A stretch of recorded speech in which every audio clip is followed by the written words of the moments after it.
The grandfather clock in my parents' formal living room chimed 6 o'clock as my father stood at the head of the table, clearing his throat with the same theatrical gravity he used for quarterly board meetings. "We are giving everything to your brother," he announced, his voice echoing off the vaulted ceiling, while my mother nodded like a perfectly synchronized puppet. "He deserves it. You get anything." I set down my water glass with deliberate precision, feeling the weight of the document in my jacket pocket as I smiled at the two people who'd just disowned me financially. "That's fine. Grandma's trust already kicked in last month. I don't need your money anymore." Had they really spent weeks planning this grand disinheritance scene, never once wondering why their formerly desperate daughter had stopped asking for help with rent 3 months ago? The silence that followed could have choked an elephant. My brother Brandon, who'd been practically vibrating with anticipation, froze mid-reach for the champagne they clearly prepared for celebration.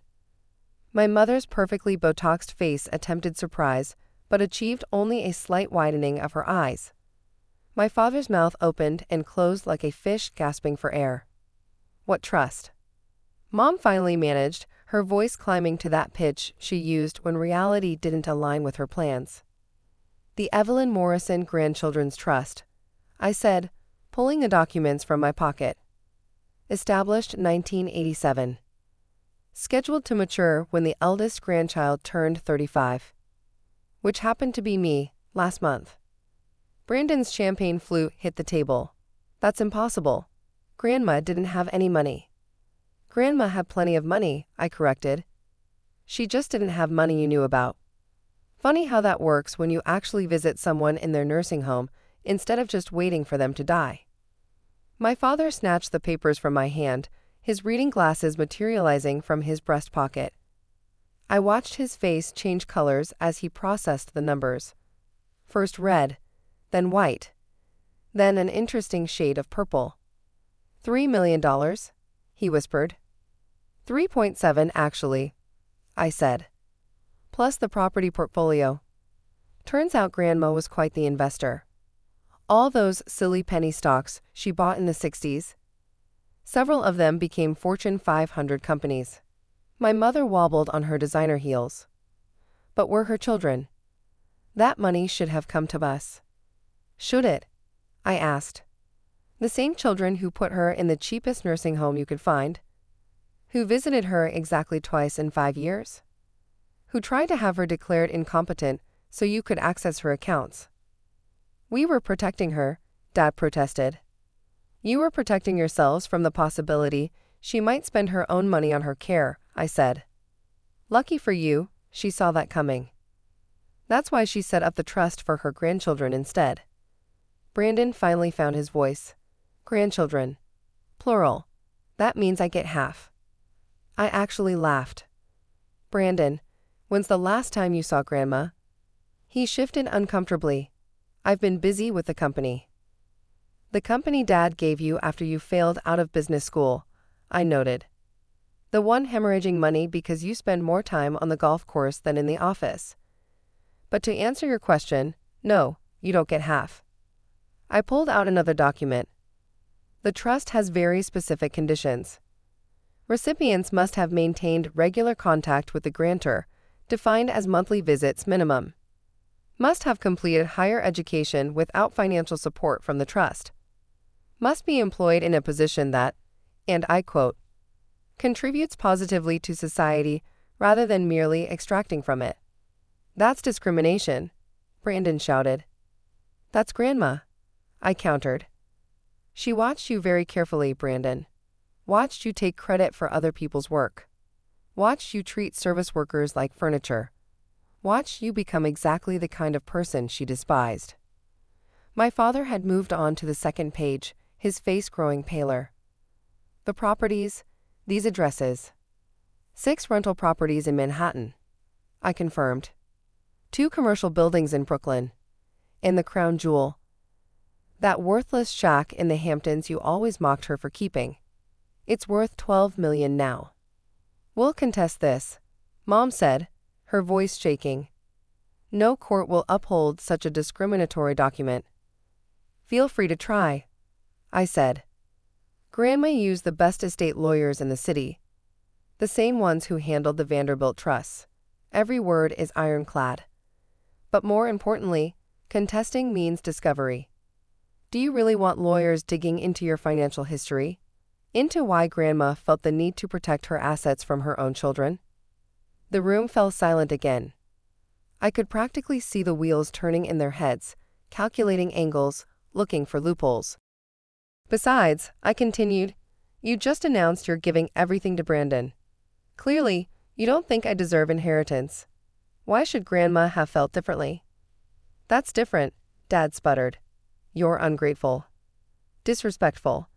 You chose some bleeding heart nonprofit over the family business. I chose to teach underprivileged kids rather than help Brandon pretend to run a company, I clarified. And yes, that nonprofit job is why I qualify for the trust. Grandma valued teachers. She was one herself before she married Grandpa. That's not fair, Brandon whined. I didn't know about these conditions.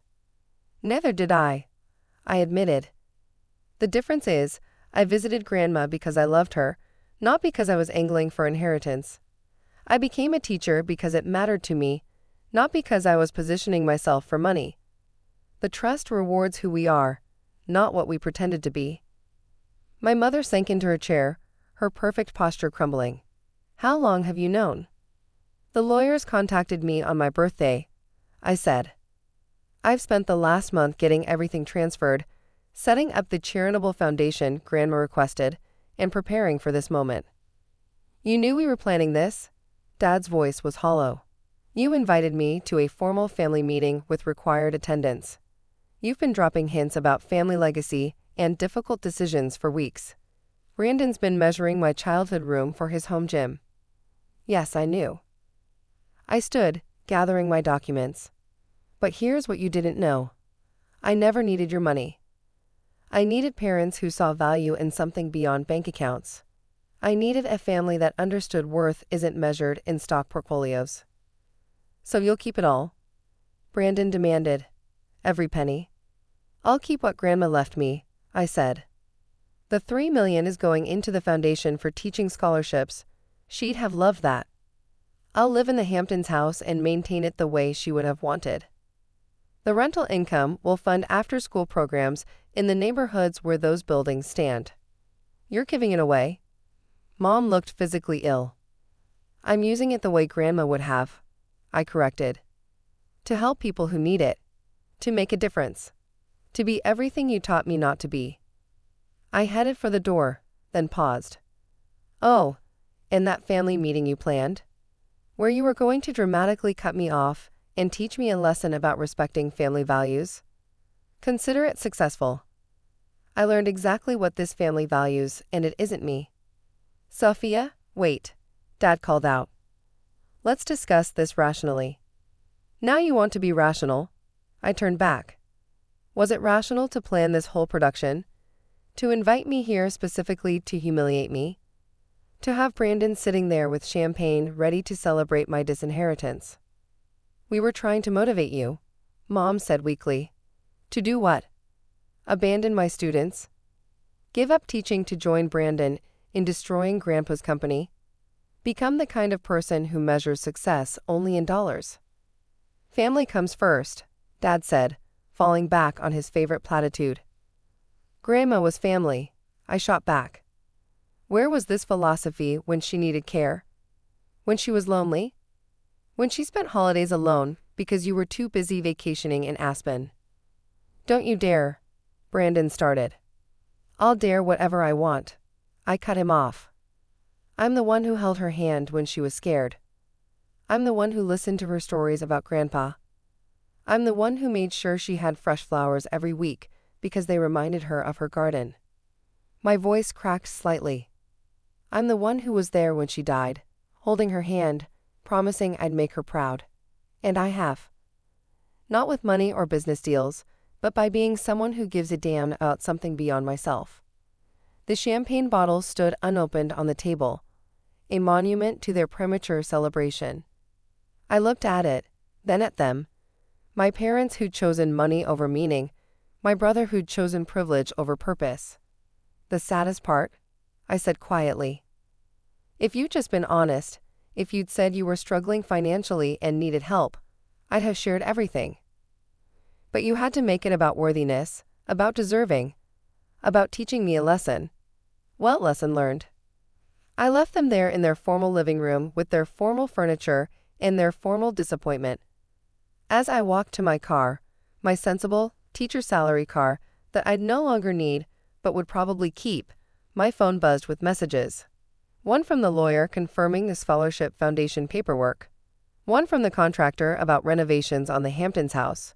One from my principal, excitedly discussing how the new funding would transform our school. But the one that mattered most was saved in my voicemails. Grandma's voice, recorded a month before she died. "My darling Sophia, if you're listening to this, it means the trust has found its way to you. I know your parents won't understand. They never understood that the best inheritance isn't money. It's knowing who you are and why that matters. Use this gift to keep being exactly who you are. That's worth more than all the money in the world."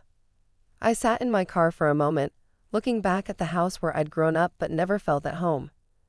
Through the windows, I could see them still sitting around the table. Their power play collapsed, their assumptions shattered. They called a meeting to give everything to Brandon and nothing to me. Instead, they'd learned that nothing and everything were matters of perspective. Grandma had given me everything that mattered, not just money, but the validation that my choices, my values, my life had worth beyond their narrow definitions. As I drove away, I couldn't help but smile. They'd spent so much time teaching me what I didn't deserve. They'd never noticed I'd already inherited everything I needed. A grandmother's love, a purpose worth pursuing, and now, the means to pursue it without their approval. Their money would go to Brandon, to shore up failing businesses and fund empty lifestyles. Grandma's money would go to classrooms and scholarships, to kids who needed chances and teachers who provided them. In the end, we each gotten exactly what we deserved.